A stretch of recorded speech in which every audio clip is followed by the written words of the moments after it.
All right, so we've been talking about the ways in which forest recreationists in campsites like this, along trails, around visitor centers, and then in a more diffuse way across the landscape just by sort of our overall sort of landscape level presence, so not like on-site direct interaction with an individual tree. We have these dynamics of people doing things in parks and protected areas and national forests. This is constantly a thing. The very first time I ever ran a field trip here at SIU as a new professor was the fall of 2009 over to the Shawnee. And we were going to camp in the Pine Hills area. And pulling into our campsite that night, we were stopped by one of the forest protection officers who jumped out of his truck and put his hand on his sidearm and waved us off to the side and was like, "You guys just need to wait here for a minute." And we're like, "Yeah, whatever you say, man." And so he runs off into the forest, and maybe 100 yards or whatever, and ends up dragging a guy out by his ankle who had been doing illegal ginseng digging because the stuff is worth over $1,000 a pound on the Asian herbals and traditional medicines market. There's been a lot of effort in creating farm-raised ginseng and stuff like that, but it's just a very slow-growing root. It grows in mature forest environments, and there are a couple of billion people willing to pay good money for it. So that puts a lot of pressure on the vegetation resources in your park, and not just trees that happen to have the misfortune of sprouting in or around a designated campsite like this, and bored people do bored things, and so forth.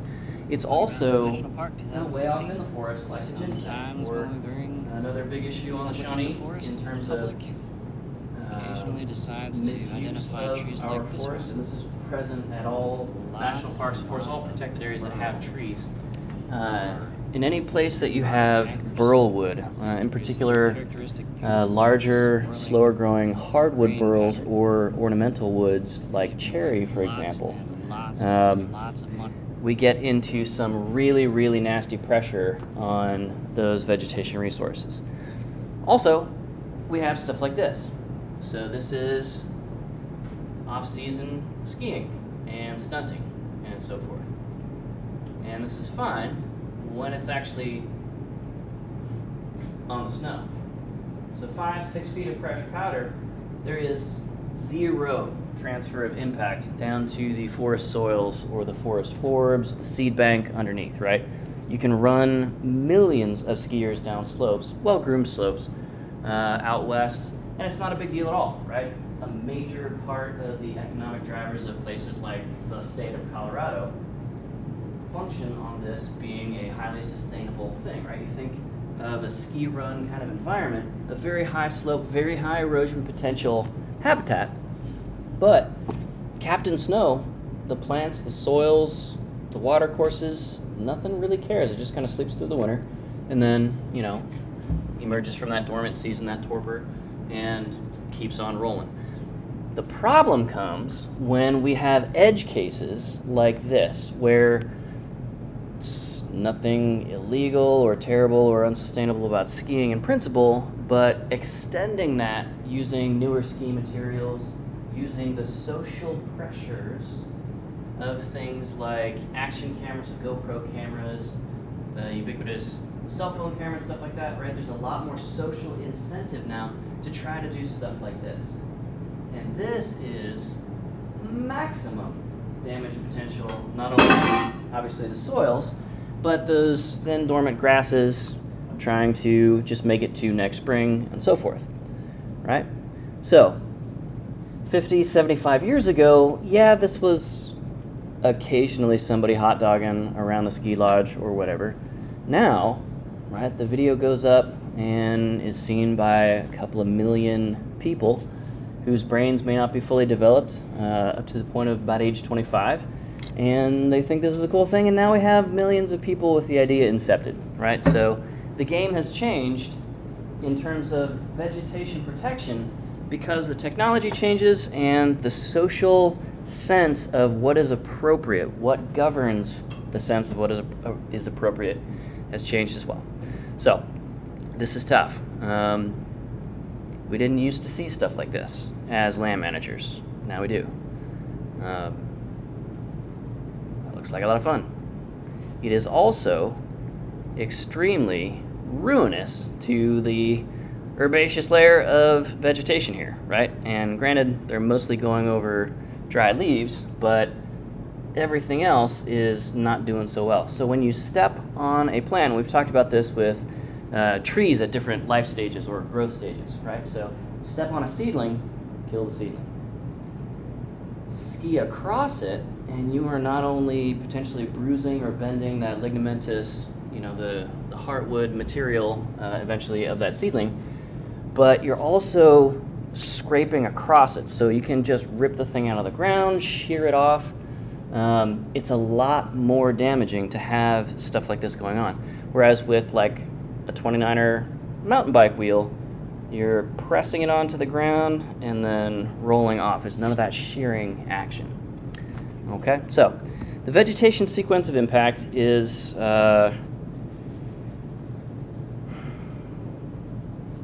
it's kind of inescapable. It's going to be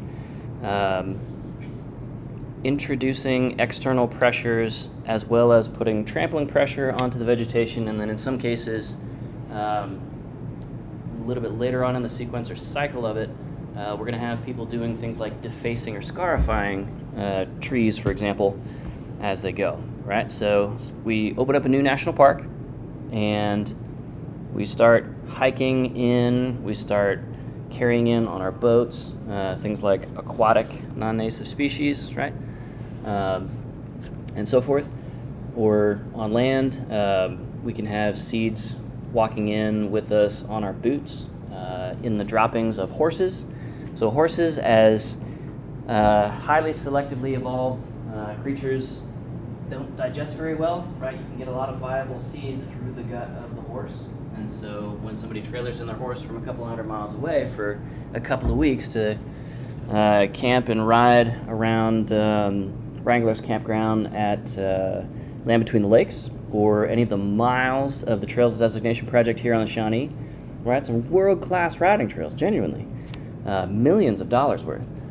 But those horses, in a lot of cases, are coming with hay or feed that has viable seeds from elsewhere, right? So to the extent that you have to, as a forester, kind of think one step ahead of what could possibly go wrong with my recreations, how could they be bringing in these non-native plants, we have to account for things like, do I have any horseback riders? Do I have the funding and the organizational throughput to put those seed brushes at the trailhead of all of the major popular touristy trails across the space?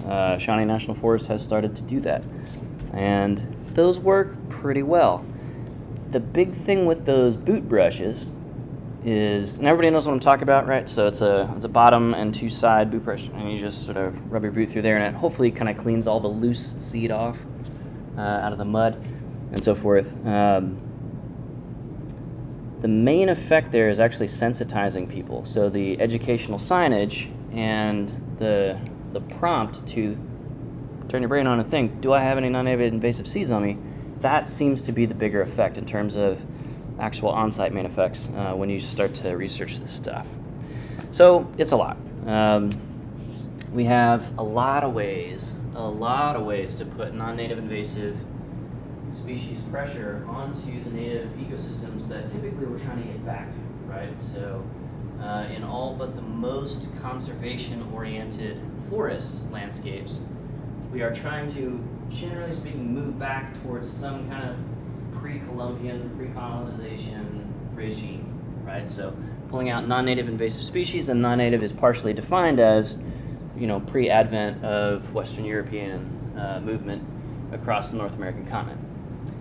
So that brings us back 500-600 years, and that is good work. It is hard work because, well, sometimes it's not just plant species plant and animal species that are non-native and invasive can be highly mobile. So again, for this class, we're gonna count anything that is fungal or yeast-like or slime mold-like as plants more than like animals. That's an arbitrary designation, but it's an easier way to sort it versus thinking about wildlife and so forth. So we've got all of this, and God, it is so easy to get these in and so hard to get them out. For those of you who are thinking about getting into wilderness management, like backcountry trails management, non-native plant extirpation, the management effort is going to be hand removal. So literal stoop labor of bending down, pulling out this tuft of grass, flipping it over, shaking off the now dirt on the root wad, and flipping it over so the sun will dry out and desiccate the roots, and moving on to the next clump, right? It is painstaking, it is slow, and it literally takes decades, even for small wilderness areas. That's kind of what we're up against, right? And for, most of the rest of us not doing backcountry stuff, we have some pretty good tools. We got the wildland fire ways to go. We've got mechanical removal, like we've used here at Thompson Woods a couple of times in the past 15 years. So that's sending somebody through with a skid steer, a bobcat with a gyro track, a big revolving drum thing that just sort of chip shreds its way through everything up to about a 6-inch tree. And we have chemical pesticide or herbicide use as well. All those things are fine, but each of those comes with its own kind of a cost, right? So a skid steer on a belt feed or belt movement system, link feed, is going to shred the soil pretty hard, right? So anytime a tracked vehicle is turning at the four extrema, the front corners and the back corners, those treads are pulling, but they're shearing or slewing sideways instead of like moving like a wheel over that terrain. And tanks, caterpillars, bobcats, they're pretty famous because they're really good at it for just kind of shredding the ground. So, right, we can put industrial power into dealing with non-native invasive species removal as an impact of park and wildlife management. But the side effect of that is ending up, at least temporarily, with an environment that looks nothing like what your recreation users are coming for in the first place, right? There's a bunch of track marks everywhere, skid marks. So it's rough. We also have the specific to recreation behavior of firewood transport. We all know about, right, emerald ash borers, bark beetles out west. So I'm not going to spend a whole lot of time on this. We've all heard this Dog and Pony show before. I do just want to underscore the scale of it. So how many of you guys have been out to Colorado, Wyoming? You've seen the Front Range, so the easternmost wave of the Rockies. Okay. So what does the west face of the Front Range look like, if anybody's been to that side of things?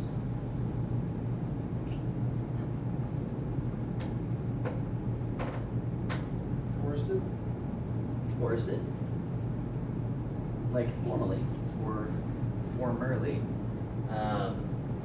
It is dozens of miles of unbroken dead trees, right? And when you have trails, when you have campsites, when you are, as an organization, putting people into that environment and putting folks into places near where we have millions and millions and millions of standing dead trees, A, that's a lot of people that could get killed if any kind of a wildfire broke out. And B, every tree is a hazard tree.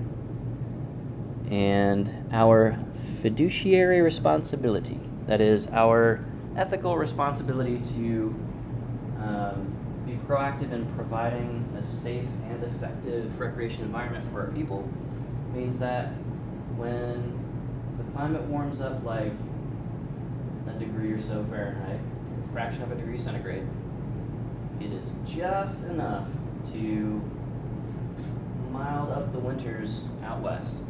And the pine bark beetles explode because they're getting knocked not knocked back by really intense, cold Rocky Mountain winters. It's just a degree warmer. And they go crazy, and they kill everything. So it is on a real clear day, and Denver has, 350 clear days a year on the rain shadow side of the Rockies. You can see close to 100 miles until the curvature of the earth sort of pulls things down below and occludes by just the shape of the earth. And so it just looks brown and gray out to the horizon, looking up the west face of the Front Range of the Rockies. And you have to get into it. You have to be standing in the middle of that forest to see the individual pine trees that are coming up from the seed bank. And the moment they get 5, 6, 7 feet high, they're gone too. Right? So complete stand replacement. Again, you guys already know all of those dynamics, I'm sure. So we're not going to belabor it too much. But it does mean that we are dealing with changed range on pine bark beetles, on emerald ash borers, right? So for our field trip, we can't take firewood across state lines, and that's fine for us, right? We're foresters. We came prepared for just such an occasion. In fact, we live for this kind of stuff, right? But for everybody else, that's enough of an issue to be kind of a deal breaker in the social contract. So think about that for a sec. We are vastly outnumbered by the non-foresters. And the non-foresters are the ones who are on the bubble for making a responsible decision, or even just a basically informed decision about, all right, let's go camping as a family, or let's take our Greek lit organization, or frat, or sorority brothers and sisters out to this fun camping weekend. Let's go out for conclave, something like that. The goal is not so much to, in their minds at least, is typically not to preserve a more natural balance of species. They're looking for a good time, right? So transporting firewood, not easy. Yeah, it is tough. All right, so non-native species transfer, tough. This is at Rocky Mountain National Park, and this is non-native grassoid species, so grasses, sedges, other graminoids, stuff like that, in horse poop in the middle of a hiking trail. So not illegal for the horses to be there, but the problem is, this is a good buddy researcher of mine named Chris. He is clearly more hardcore than I am.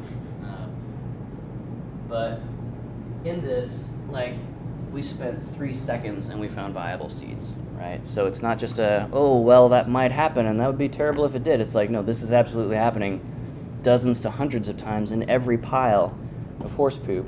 And horses just kind of go where they go, right? So one way that we see this, so this is the upstream end of the seed transport process. The way this looks or actually takes shape kind of downstream is like this. So this is Japanese stiltgrass, Microstegium flaminium. This is a picture out of Shawnee National Forest. And the right entire side of the frame is a walking trail. The left entire side of the frame is edge habitat of Shawnee National Forest moving to interior. So, horse or a hiker is walking down this trail at a fairly wide seed out range time period, summer into fall, with Microstegium, a highly aggressive non-native colonizing species. It's a beautiful day on the Shawnee. We're in the Ohio River Valley. We're also in the Mississippi River Valley. So it's morning, it's nice and cool. There's dew droplets catching the low angle morning sun. Just beautiful, right? First hour after sunrise, what photographers call power hour. Catching that fog maybe rolling across the ground. And what that fog, what that dew, that condensation, all that is doing is making seeds out of the seed heads of Microstegium and every other grass just a tiny bit stickier. So we're walking along, We're having a good time just chatting. Our horse is walking along, we're riding. And the hoof or our boot or the side of our jean brushes against this and unhooks even just a few of these. And the microstegium is a thick, thatch-forming, fast-growing grass, so it supplies the dew condensation and the seeds. It's a ready-made invasion pie. And so we're just walking along. We don't even notice, don't even think about it. And 100 meters past the spot, just 100 meters further on in, that one drop of dew dries just a little bit, or maybe it soaks a little bit into the leather of our boots, or it's wicked away just a little bit by our hygroscopic cotton jean clothing. Hygroscopic means water absorbing from the air. And so it dries out, and that seed is just not quite as sticky as it was, so 100 meters down the trail, that seed falls right back off. The next spring, we have a whole ass another patch of this stuff from that. So this stuff hopscotches along trails extremely rapidly. This can cover miles in a single season from people walking it in. And it's so aggressive, it will actually spread sideways away from the trail into the interior, the core habitat of the forest. So, let's see if I got any good images of it up close here. I do not in this PowerPoint. All right. What you'll see is it basically looks like a sunny, grassy meadow. And it's a sunny, grassy meadow because the microstegium is all of the grass in that meadow, and it's growing so thickly that it's shading out literally everything else, including tree seedlings. So what it's doing is it goes in there so aggressively and pops up and immediately chokes everything else out. And then the next season, it's already formed a thatch over winter. The seed bank for the next season stuff doesn't reach proper conditions for seed out, and legacy seeds to try and get past this on season 2 of this invasion regime. And it's making sunny meadows because eventually the trees can't even grow up there, right? And this is an invasive species. And invasive species love edge habitat. So this stuff is going into the Shawnee. We're walking it in or riding it in, whatever. And it jumps sideways in a decreasing density gradient from sort of its inoculation point where we are infecting the forest with this stuff. And then it is so successful, it is outcompeting honest to God trees in a forest, right? That's what we're up against. This stuff forms a thatch so thick that you have to think twice about running fire across this kind of a landscape because it's so much extra fuel. So this is a hassle, right? We all know about, what are the other Southern Illinois vegetation invasive usual suspects? What's our rogues gallery? So we've got Japanese stiltgrass, microstegium, we've got autumn olive. You guys all heard about them? All right, good. We all know that seed's out by bird transporting berries and pooping viable seeds further on, and each plant making a lot of berries. What else? What other species we got that are a function partially of recreation use, like autumn olive, which was planted in the 50s and 60s to provide better bird food access in the Mississippi flyway? Honeysuckle, Japanese honeysuckle. So bush honeysuckle, vine honeysuckle. What else?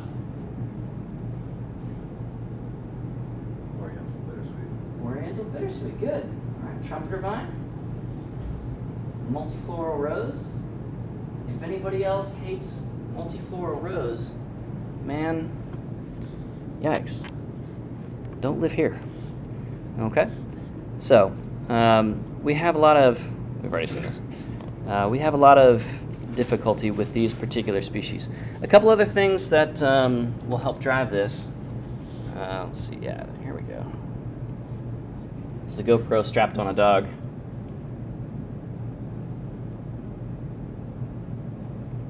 Like, I don't know about you, but this lightens my soul a little bit to see this. And then my training as a rec ecologist kicks in, and I'm like, no, stop. Stop the dog. Throw it in a cage. Because that pelt is how chock full of seeds, right? So, this can be a major wildlife disturbance issue, and it can be an exotic seed transport issue as well. And as we know, a lot of people have dogs. A lot of people like taking their dogs through walks in natural spaces. All right?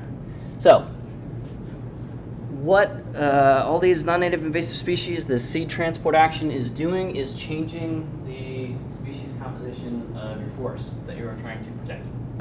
And species like Microstegium on the right, Plantago or plantain species on the left.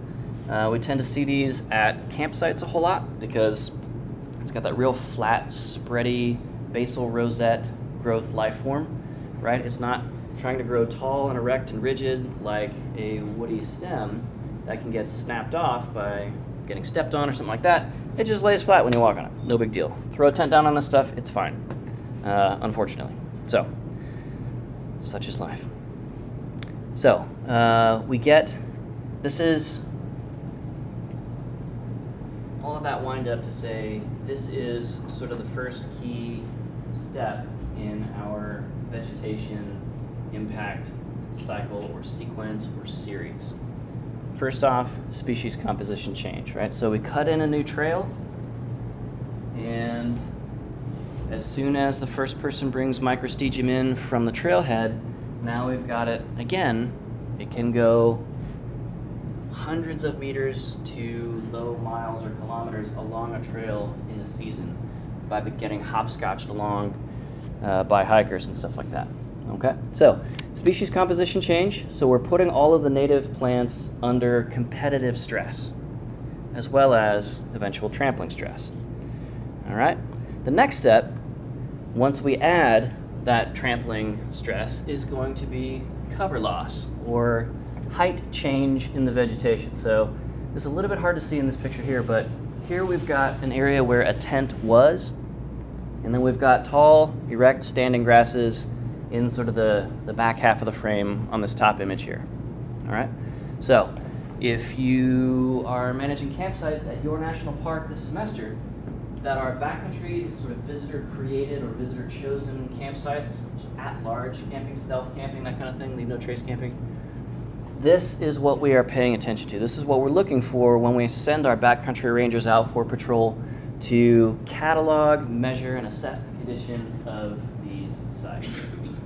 If we can just keep it at height reduction impact, likely the resistance and the resilience of our grassoid species, our other sunny woodland or prairie or forest floor forbs, they'll be able to make it season to season. But once we get from height loss, and we have also introduced non-native species like Plantago on that previous slide, we're going to start to see cover change.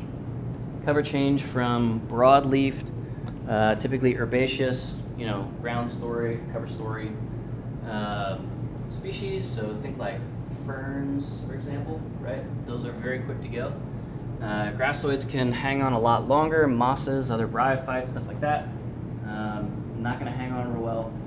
So we go from erect herbaceous stuff to typically more resistant grassy stuff, and then exposed soil as the plants are eventually completely overwhelmed and or replaced by non-native stuff. So that is bad. It's on the scale of how bad, it's kind of meh. So I'm trying to be relevant to the youth these days, but this meme is now a decade old, so I tried. Anyway, now remember, when we are constructing campsites and building trails, we are exposing the soil on purpose. So that's why we're not immediately always concerned about soil exposure, because we again are doing it on purpose to build the primary facilities of backcountry travel and camping. But To the extent that your visitors are doing it in a non-planned, non-designed, not necessarily automatically sustainable way, this is the forest floor telling you that it cannot sustain the level of use that you, the ranger, are allowing or putting into that space, right? It's gone from healthy forest floor composition to height loss vegetation, to vegetation getting replaced by hardier invasives, maybe non-native invasive species, to eventually soil exposure and then soil loss. We've talked about all of that. Remember, that's that self-reinforcing cycle.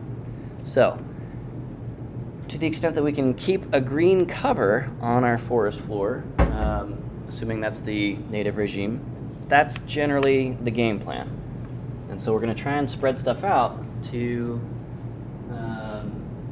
bring that trampling pressure down to below what the resistance and the resilience of those forest floor species can handle just fine. And the reason I'm making a big deal out of this is this right here. This is climate change. This is what it actually looks like. Okay, so this is for a half-century tally of the distribution of storms. So each of these columns is a decade, right? And this is the 2010s in the rightmost column in each cluster, okay? So there used to be 50 years ago, the way you would interpret this chart is 50 years ago, there were almost 20% fewer storms by frequency at 3+ inches of rain per event. Now, for those of us who grew up in the Midwest, 3+ inches of rain that's a gully washer of a storm. That's a decent amount of water.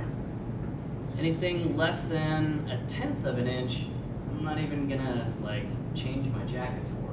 But 3+ inches, yeah, I might redo my plans for field work that day, right? Figure something else out. And we've got a 53% increase in the most damaging, the most ruinous kind of storm at 3+ inches or more per day change since the average across this past 50 years. Okay, so the true change is plus 53 and plus the sort of negative 15% down here, right?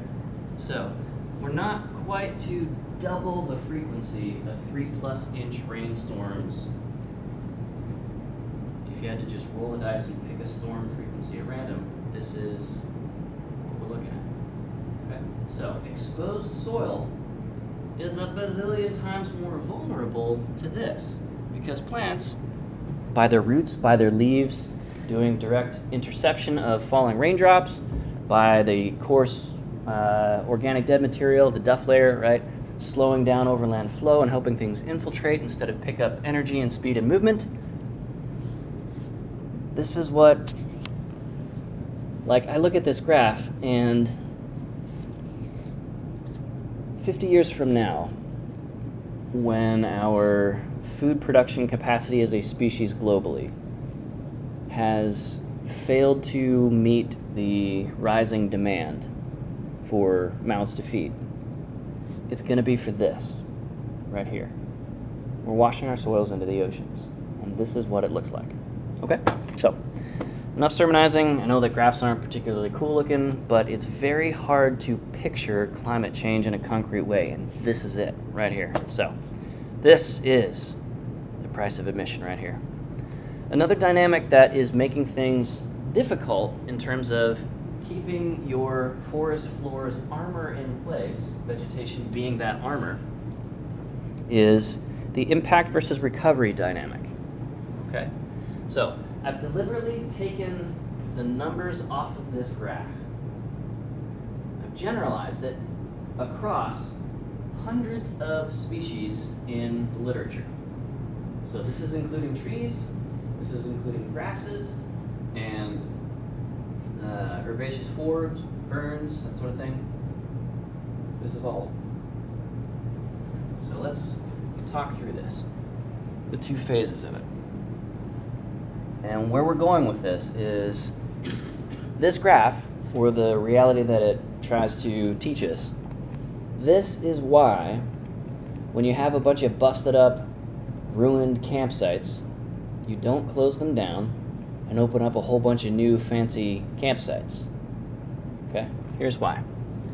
So, percentage of impact, 0% to 100%. So, virgin, pristine, untrammeled, for those of you who've taken wilderness management, right? That's at the bottom of this graph. And the vertical line in the body of the graph is the moment at which we make a management decision to take a campsite or a trail or whatever forest facility we have constructed, and we say, all right, this is too blown out, it's at 100% impact, let's close it down and just let it recover. The time to recover, this line asymptotically, for those of you who are math majors, approaches 0. The impact level, the observable impact, measurable impact, approaches 0, but it never actually gets there, mathematically speaking. All right? So, we can absolutely take a nice part of the forest, this used to be a nice neighborhood, right? And run hikers across it, run horses through it, run ATVs through it, whatever. And initially, the line is going to stay flat. With ongoing use, there is little to no observable impact. This is the resistance phase. The plants are still there. They're still vibrant. They haven't been graffitied up or burned up as firewood, and so forth, or trampled to death. And then we start to get some impacts. We're now into the resilience phase. We are genuinely injuring or damaging the tissues of these plants, and they're having to recover season on season to get back to what used to be normal. And sometimes they don't actually get back to what used to be normal because they get trampled again the next season as they are still healing from the previous season. And so the impact starts to accumulate up from 0. And then we introduce some non-native invasive species. And now we're competing for resources, sunlight, water, nutrients in the soil. And things start to collapse. So with just a little bit of continuing use at the same rate as before, we now go from 0 to 5% impacted cover loss, species, native species loss, however you want to define this particular metric. Just a little bit more, and our impact percentage goes up into orbit. Our impact rate, the acceleration, is basically a vertical line on that graph, okay? And then after a while, it gets so bad that the impact rate slows down. So this is like where we can't, with one more day forward on the time axis, we can't impact it as much as it has already been impacted. And so the rate of impact is still growing, or excuse me, the overall accrued impact is still growing, but the rate of impact is slowing, right? It's so blown out, it's so trampled. So many of the plants are already gone and have been for years. We haven't seen some of these species in decades, right? That's kind of this space on the graph. This is where we have 70, 80, 90% soil exposure. There's nothing holding that soil in place. There are no trees overhead to shelter from rainfall. There are no root wads down below at the forest floor to physically anchor soil particles and so forth. So, at that point, we get to pretty much close enough to 100% impacted, right? We're not going to worry as managers in a practical applied sense of, oh my gosh, we're only at 97% totally impacted. We've still got 3% margin. Let's go, right? We've already lost the battle. We lost the battle here, where the rate got out of control, okay? So, this is going to tell us, after we do a bunch of trail surveys, after we run a bunch of vegetation transects, after we measure and monitor the condition of our forest vegetation resources, it's going to tell us where are we on this y-axis. And if we get really good numbers, we're way down at the bottom. And that means the system is recovering as fast or faster than we are impacting it.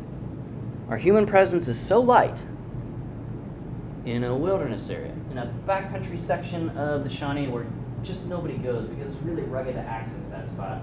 And there's some easier to access spots closer to the road, so everybody pretty much goes there. This tells you, the manager, the ranger, disperse use. Keep it low. The system is healing faster than you can hurt it. Okay? Now, we have to impact the system a little bit. We can't be in a forest and have zero impacts. We just can't do that physically. Our presence means something to the vegetation species and the wildlife in particular. But where our basic transects, our quadrats, our plots, our cross-sectional trail erosion measures are saying, yeah, this looks pretty good. Keep doing what you're doing and make sure that what you are doing is dispersing you, spreading people out, not concentrating people. Where you are getting, wow, all of our campsites don't have any grass on them. They don't have any trees left in them, and all the trees are hacked down stumps because people tried to turn them into firewood long ago. Don't close those down. Because if you close them down, they're going to take a really long time to recover for that line to drop back down to the 0% impacted. And where you do put people is going to go like this up immediately. So in a couple of seasons, we're going to have the old blown out campsite and the new blown out campsite. And now we have double the impact and no additional benefit for it, right? So where you are seeing high impact, you want to concentrate visitors.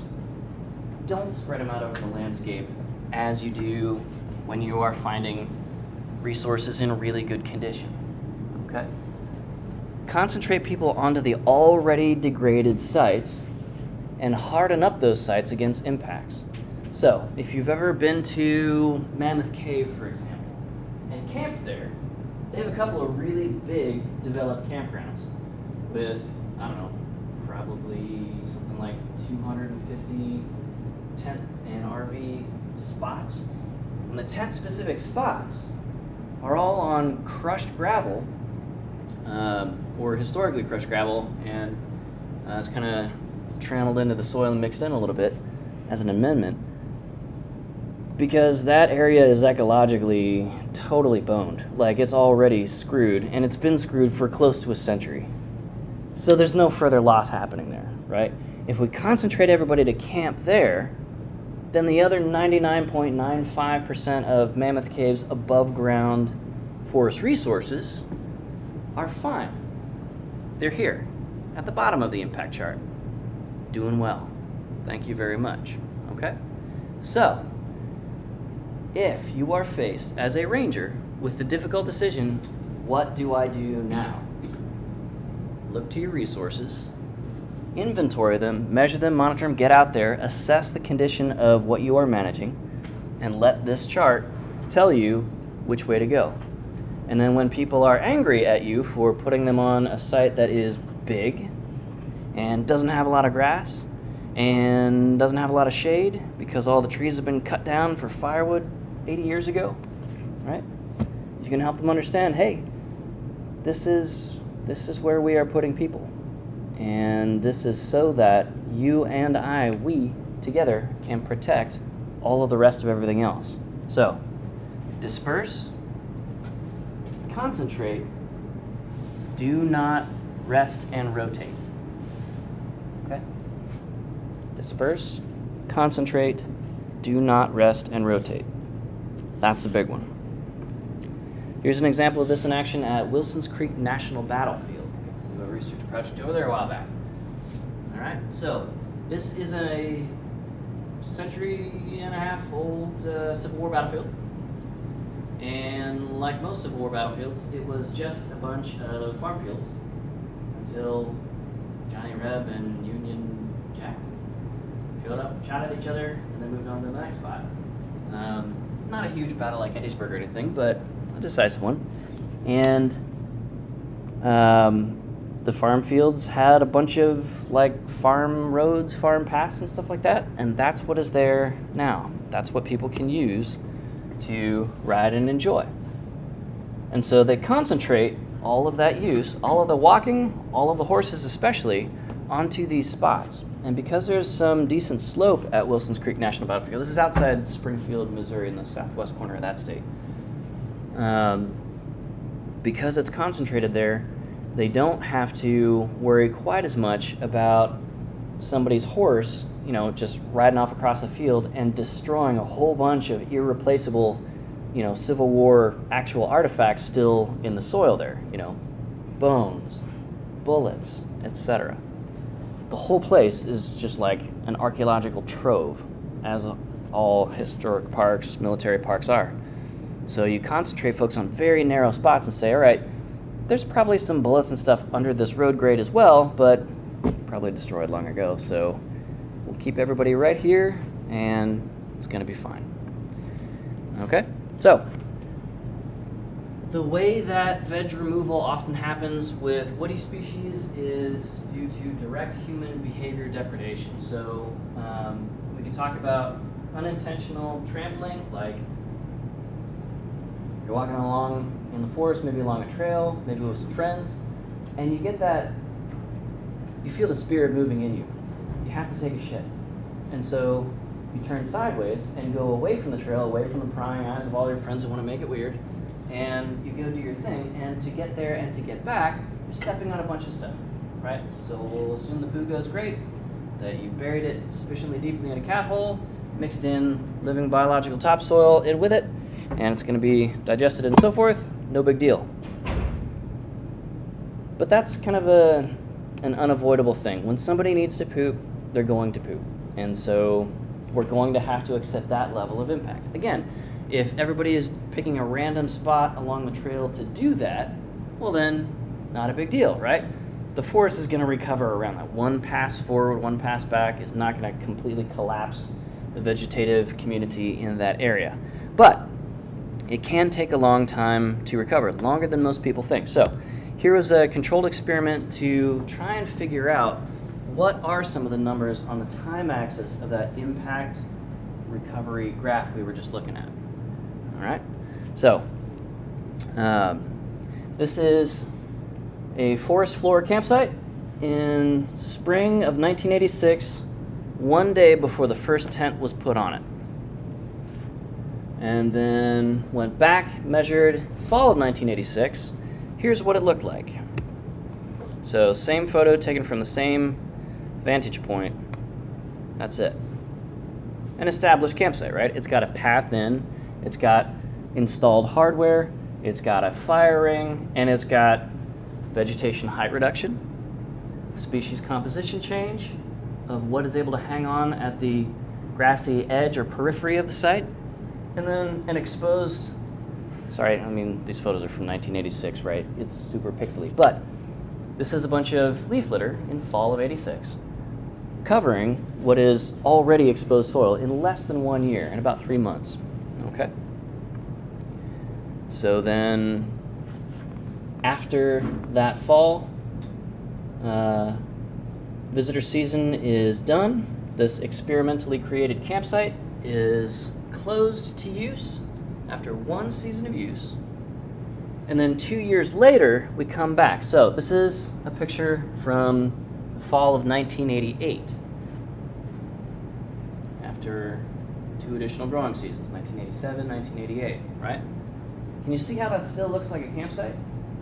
So what this is trying to show us visually is exactly what this graph was saying sort of qualitatively. That is, we get from 0 to fully impacted, right? The center of that campsite is ecologically dead, okay? We get from 0 to 100% impact in 3 months. In 2 years, after closing that campsite, we get to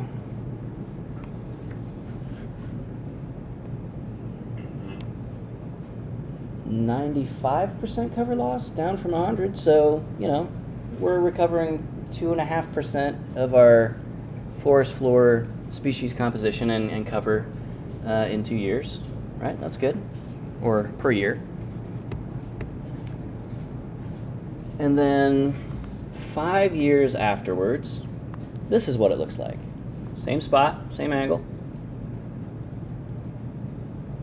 So we are reversing. We go in reverse order on recovery. We recover the exposed soil with early colonizer species, so invasive species, native or non-native. And then those break up the degraded soil, loosen it up a little bit, lower the bulk density so that other slower, less aggressive forest forbs can start to recolonize that space as well. And our last step, if we're going in reverse, is going to be that regaining the height reduction. In 5 years, have we gotten our height reduction ameliorated? How does it look? Can you still see the traces of a campsite there? 3 months versus 5 years. Our ability to destroy far outstrips the forest's ability to recover in any kind of a similar time frame. Okay? So, and this is a later picture from that spot. 3 months versus 5 years. Okay? This is why we don't close a degraded site and open up another one to degrade that one as well. Because for the next 5 years, at least in this rapid growing forest regime here in the Midwest, right? It's going to be 5 years before we get that space fully ecologically functionally back. Now, we had some forest floor cover there, but remember, this isn't just about the plants, right? This is also food, cover, breeding, rearing habitat, migratory habitat for all the other species involved, all the motile species involved. And so it might be fully 5 years. It might be fully 10, 15, 20, 50 years for some more sensitive or slower growing environments to get this space back, not just sort of visually and vegetatively, but functionally for the wildlife as well, right? If any part of the system isn't working real well, the system isn't working real well. So we want to not make the mistake of going, oh, I see green stuff, it must be fine. We have to take the full picture of it. Of course, everything is chained together.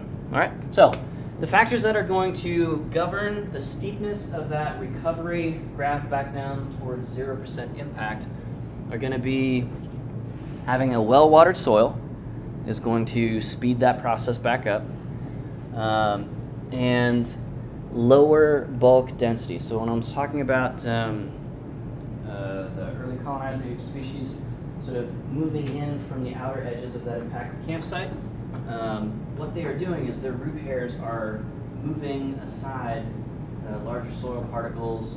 When that plant dies back that winter, those root areas for an annual are going to desiccate, start to decay, and leave that root channel in place for water to flow along and infiltrate and basically help that soil be softer, lighter, lower bulk density. So where you have a dry environment or where you have a heavily consolidated soil, a high bulk density soil, it's just, a dummy thick soil, like oatmeal thick, right? That's going to slow down this whole process because everything is having to fight against that and wait for things like frost heaving, for example, to help break up that soil physically and create a little bit more of a macropore space versus soil particle space, okay?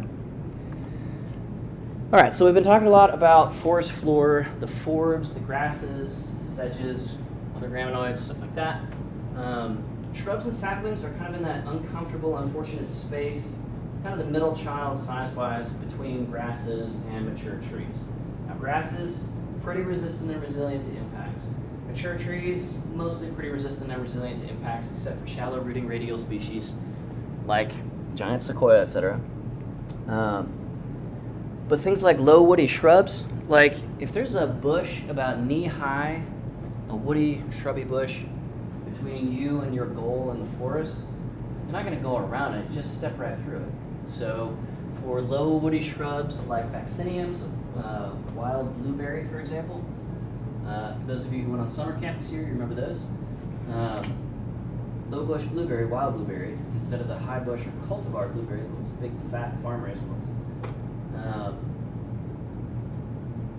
Vaccinium, the blueberry species, are notorious for, if you run a trail by there, people are gonna run trails, create trails through every patch of blueberry to try and get the beautiful wild foraging experience, right? And there's always a big cluster of blueberries just out of reach, so crunch, step 1 foot in, and then we get that handful of blueberries and we go on our merry way, and we've had the authentic coastal Maine experience.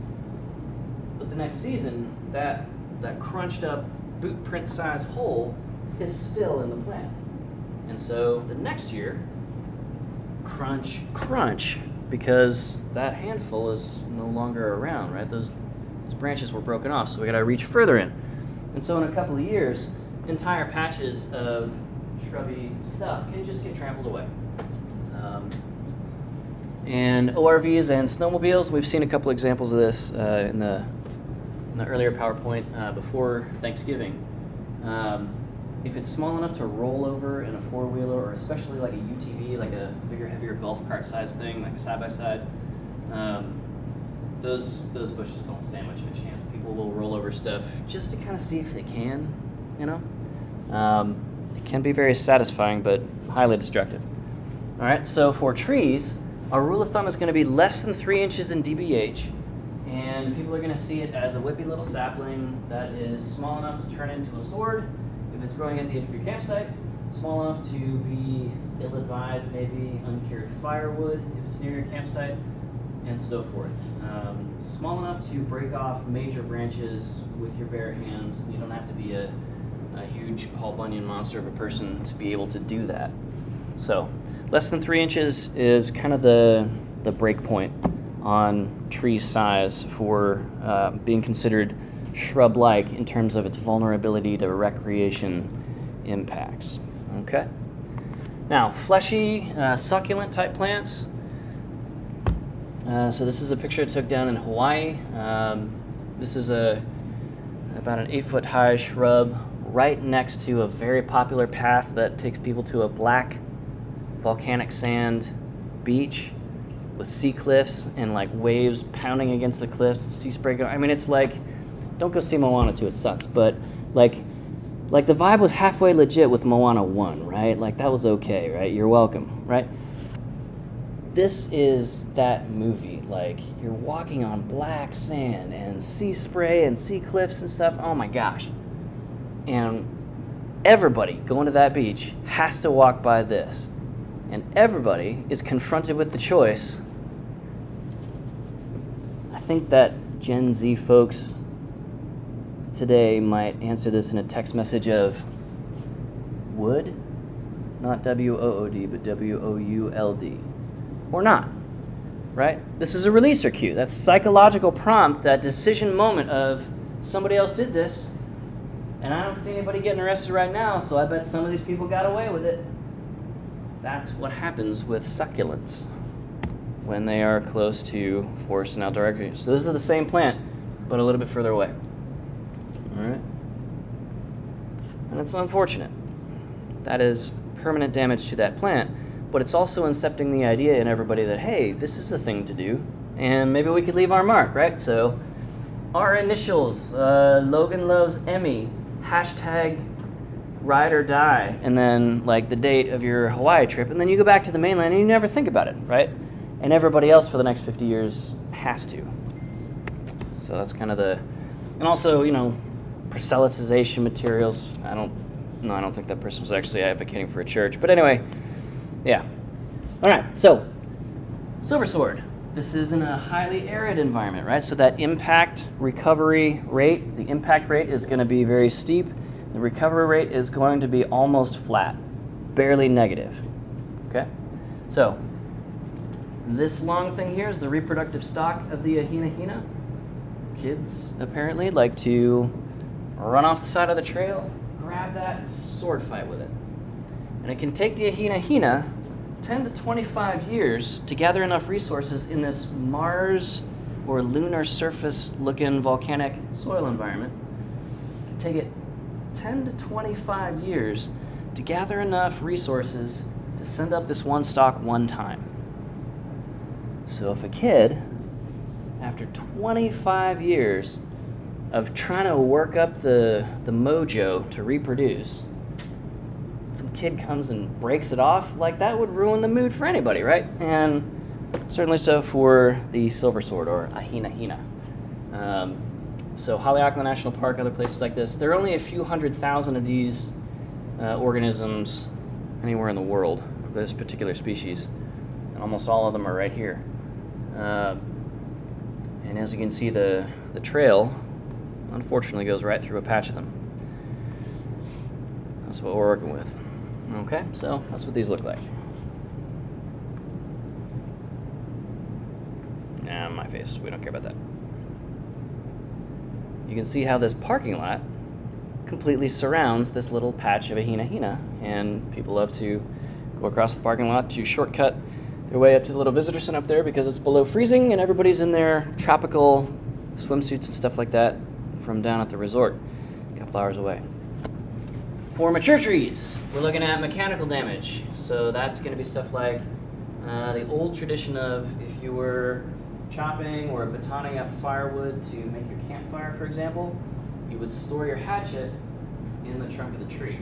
Well, decades of that with concentrated use and developed campsites means that trees have a lot of open wounds in them around campsites. So this is absolutely just a function of forest and outdoor recreation, unfortunately. Canker diseases, right? We're providing vectors for pathogen organisms, viruses, fungi, stuff like that to attack. And for tree species with thin, smooth, light-colored skin, so paper birch, aspen, etc. So Tremuloides, aspen species. Beech trees, like we saw in Thompson Woods. These are constantly candidates for getting the same kind of graffiti that we've seen in Thompson Woods and that we saw in those succulents, right? So the thin, more paper-like character of bark absolutely invites people to leave a lot of signs of human passage. So this is what mechanical damage looks like. This is somebody driving a snow machine or skiing, in this case driving a snow machine, over the tops of trees, right? So these might be 15 or 20 foot tall trees in some cases, but snow is covering and armoring up most of them, and so you are top butting trees, and it looks pretty bad when the snow is melted as well. Not good for the trees. All right, so that's what I'm talking about with mechanical damage. This is the on-foot version of mechanical damage. So branches up to about 6 feet tall in a decaying density gradient away from, like radiating out from every campsite in a campground, will look like this. And that's fine for the southern Midwest, not a big deal, but campgrounds in Alaska, right, that's harming those trees in a real way, both from injury and nutrient loss. So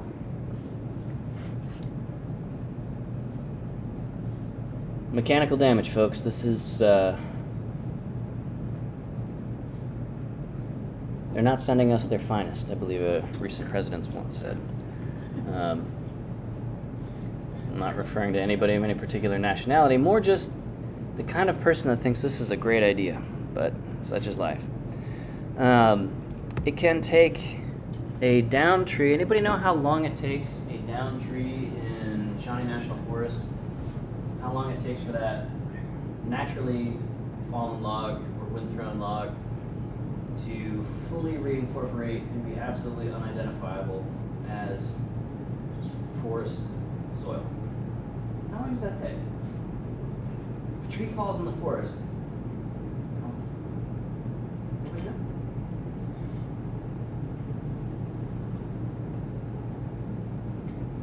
This is a nutrient source for over a century. For a lot of slower decaying hardwood species, this is a big deal.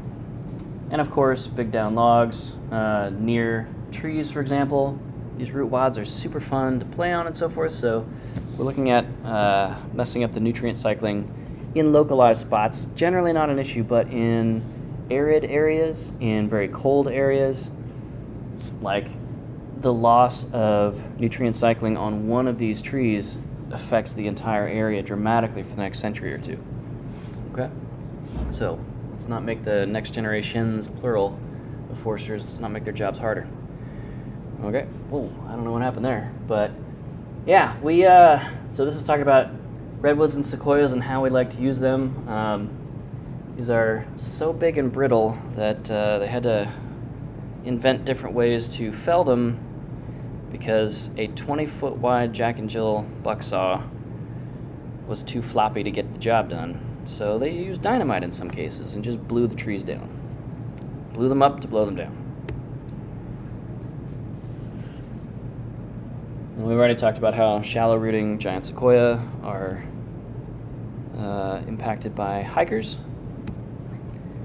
At a more human-scopic level, this is what a badly abused campsite typically looks like. This is a very characteristic impact pattern. So we see stumps, we see live trees proximal to or next to the campsite right at the edge, cut down, and then eventually cut down and down and down, and then the edge of the campsite moves out past them.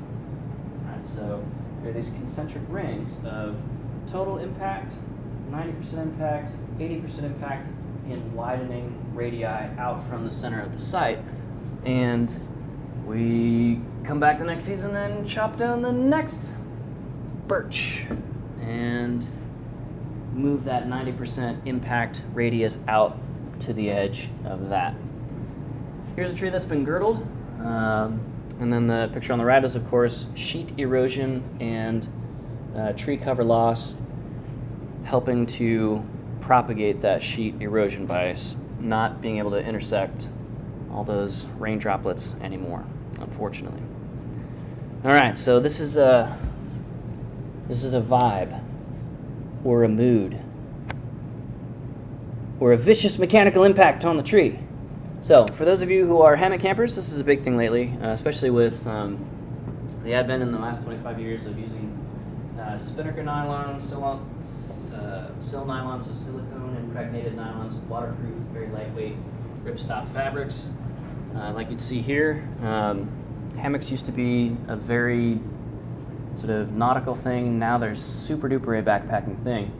And what we're concerned about is the girdling the tree effect, so crushing the vascular layer of the tree underneath the bark of thinner bark trees, and not using so-called tree saver straps, which basically spread out the pressure of the load, 200, 300, 400, 500 pounds in one of these larger two-person hammocks. We can absolutely saw through the bark and girdle a tree with a single night's use in an ill-conceived way. So, stuff like this, so first off, if you're a dog lover, think twice about getting a husky, because they're very, very high energy. They need lots and lots of stimulation. Also, they're crazy. Anyway, if you're thinking about hammock camping, you gotta check the regulations, because a lot of campgrounds have outlawed or disallowed the use of camping hammocks around campsites for specifically the reason of that vascular damage. So get there, it's late, you tie off your hammock, and then the next day you jump in there and take a nap and kill off half the bark, kill off the one side of the entire tree's vascular transport system, and that's an issue. So it only takes a couple of bad uses to really, really harm the trees around a campsite. Firewood harvesting, we all know this is an issue. Yeah. These days, most folks are generally reasonably compliant with gathering dead down wood in a leave no trace way if you put that idea in front of them. At this point, people have at least heard of the idea of leave no trace, or they had a a cousin who was in Scouts who talked about it one time for their Eagle project. Whatever.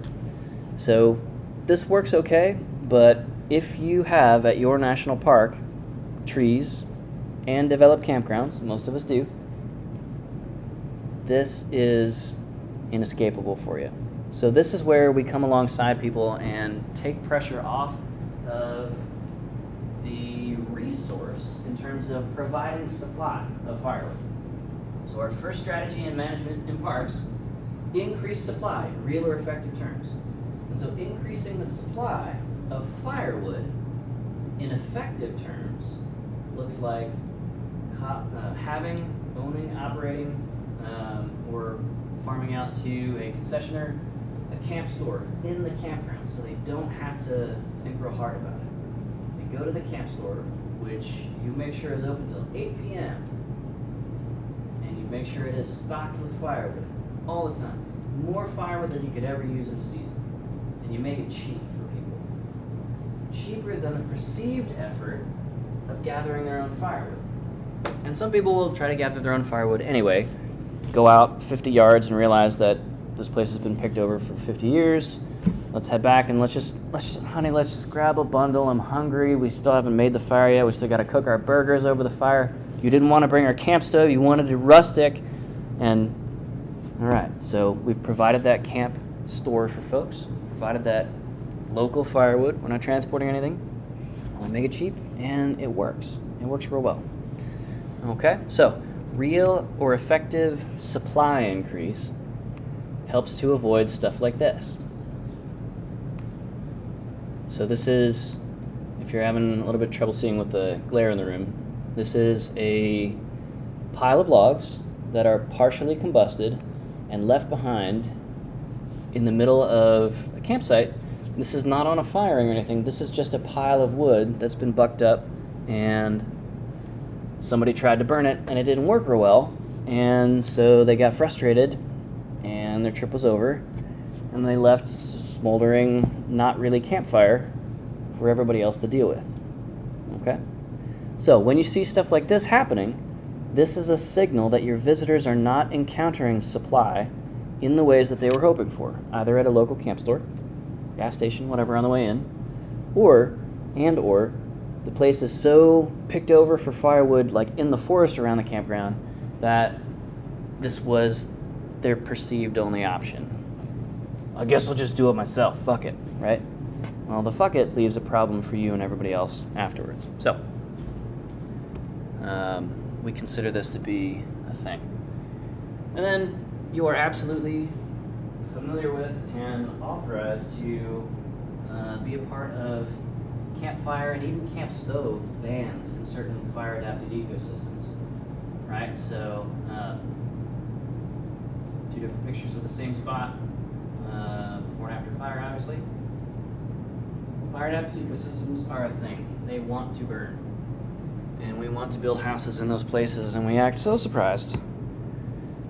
So, this is my nightmare, right? So sending our forestry students out to work out west, and somebody creates a safety issue for you because they wanted the mythically awesome Redneck TV, the campfire, and it gets out of control. All right, so informal or social trail formation, this is going to be, again, at pretty much every campground, specifically for the purposes of firewood gathering. You're also going to find social trails linking campsites to the toilet house or the bathhouse or the shower house, sometimes through other people's campsites. And the other people in that other people's campsite really, really, really hate person from some other unknown group cutting through their site to go to the bathroom. So this is visitors signaling, I don't feel like I have a more efficient way to get to the bathroom, and I really need to go to the bathroom. So I'm going to cut through somebody else's campsite to do it, and we're all going to have a bad time, but that was the only option I perceived at the time. So that's a pretty big red flag to rework the trails, the paths, to bathrooms, install some louvered lighting so people can see how to get there at night, and so forth. Okay.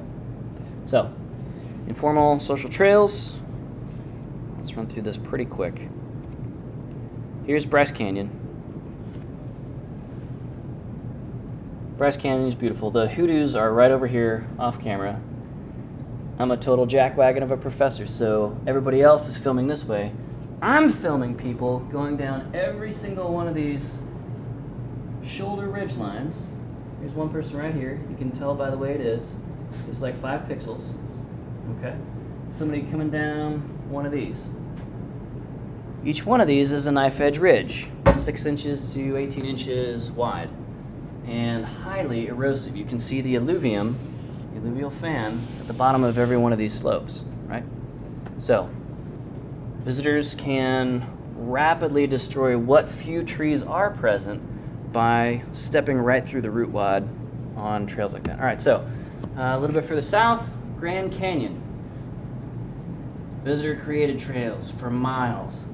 You can fit so many visitor-created trails in this baby, right? It's just trail, trail, trail, trail, trail. And the whole area is trampled right up to the edge of the cliff, right? Big problem. This is one of those arid environments, so the recovery rate for this area, without a whole bunch of very expensive, very labor-intensive, and fire-prone restoration ecology work, replanting stuff, and trying to fence people out with ugly fences and signs and stuff, this is going to be like this for decades or longer. And so in places where vehicular travel and so forth are possible, right, visitor-created trails, pretty tough. This is in Death Valley. So this is an homage to a new forest and outdoor recreation activity called overlanding. So overlanding we could compare to jeeping in the same way that we compared Dan Rather to Joe Rogan. Like, this is jeeping on human growth hormones, like, you know, shooting a composite bow at his Tesla truck, right? So it's a very specific metaphor. Anyway, so visitor-created trails in arid environments, what they do is wreck stuff well beyond the capacity of people to perceive what this environment is always like. So this is a picture of a desert superbloom. Okay?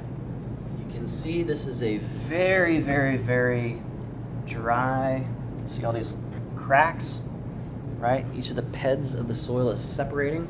The shrink swell, mostly shrink at this point, right? So 99% of the time, 4 out of 5 years, 19 out of 20 seasons, this is just bare clay soil. And then you get that 1 every 5 years desert monsoon, and you get this crazy super bloom for a couple of months, and that repopulates the seed bed for the next 5-10 years. Except for when people are driving the shit out of it and crushing that soil structure,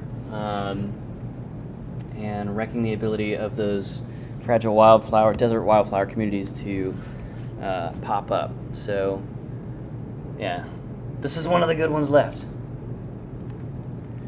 Influencers really like to spread out flat on super blooms and make duck lips. It's terrible. Get me off this planet. Anyway, moving on.